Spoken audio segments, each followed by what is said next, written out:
In many of my videos about adaptogens and other herbs and supplements, I talk a lot about them having antioxidant properties and them being able to combat oxidative stress. So you might be wondering, what the heck is oxidative stress? Do I need to be worried about it? How do I know? And what can I do about it? So let's dive in.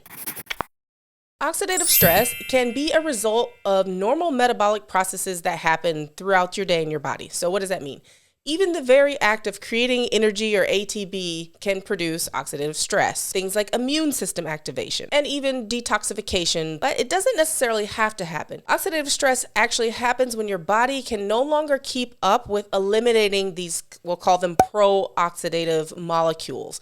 They're usually referred to as things like free radicals. You might hear them as reactive oxygen species or even reactive nitrogen species. Let's group them all together and call them pro-oxidative molecules. These molecules can get produced from things like creating energy, from detoxing, so it can come from your diet, things like toxin exposure, so pollution, cigarettes, pesticides, all things that your body has to figure out a way to eliminate. And if your body can't keep up with the elimination, those pesky free radicals get loose and are then able to interact with other molecules in your body and therefore wreaking havoc and causing cellular damage. Now, when the cellular damage happens, that's also when we start to see a lot of inflammation. That's a simple version of what oxidative stress is and how it's created. So how do you know if you have oxidative stress or if your body is, not able to keep up with the elimination of these free radicals? Well, that's where it gets a little tricky because the signs and symptoms may be very nondescript. It can include things like being very fatigued, being chronically fatigued, having lots of joint and muscle pain,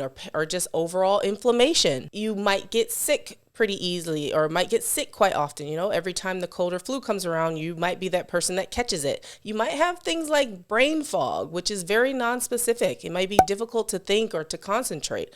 All of these could be signs or symptoms of oxidative stress. The biggest thing that we know about oxidative stress is it often causes inflammation. And when we have chronic inflammation, these nondescript symptoms are often what pops up. Now, oxidative stress has also been linked to things like cancer, diabetes, neurodegenerative diseases, things like Alzheimer's, cardiovascular disease, and even arthritis. So a large list of potential diseases that can develop or oxidative stress may have a role in contributing to. Now, how do you figure out if oxidative stress is contributing to your symptoms? This is where I use the principle, test, don't guess. I like to use some of my functional medicine tests. It can show up in an organic acids test. You've seen me talk about this test before. It really is a powerhouse of a test and gives you so much information. I'll just show you very quickly what that looks like. Again, this is an organic acids test. And the great thing about this test, it actually has a whole category here for oxidative stress and the need for antioxidant support.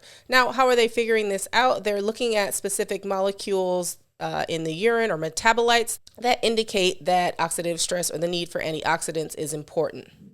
You can also look at blood work. You could look at things like glutathione levels as well, but this urine test is a little less invasive.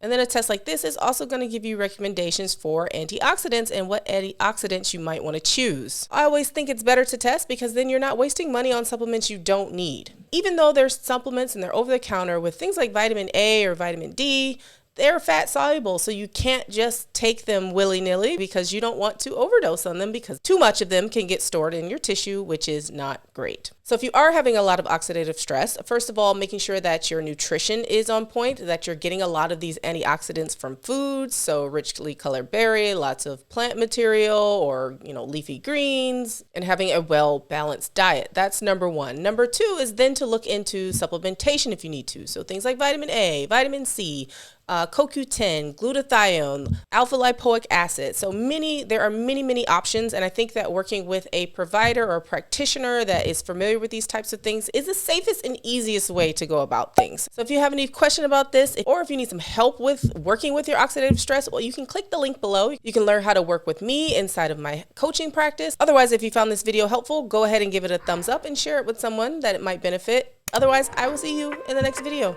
Bye.